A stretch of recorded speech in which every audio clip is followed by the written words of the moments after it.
Everyone, a little progress report. As you can see from the panel, we took out the stepper controls, the closed loop steppers, and we've gone to Technic ClearPath servos. So we've got it all wired up and ready to go for that. We're ready to put the saddle on. We've got all the ball screws fitted, so hang on just a second. We've got the pocket cut here for the X-axis ball screw that had to be cut 0.236 inches deep. And that puts the center line of the new ball screw on the exact center line that the old ball or the lead screw was when it came from Grizzly. So that's ready to put on. And then the ball nut mount there for the Y-axis, you can see how that mounts with that stud.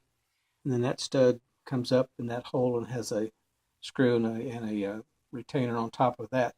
Now getting this ball screw in is a little bit of a trick, and it has to come up from the bottom of the knee. So if you've ever tried to do this and can't figure out, it will not go in from the top, so it has to come up from the bottom.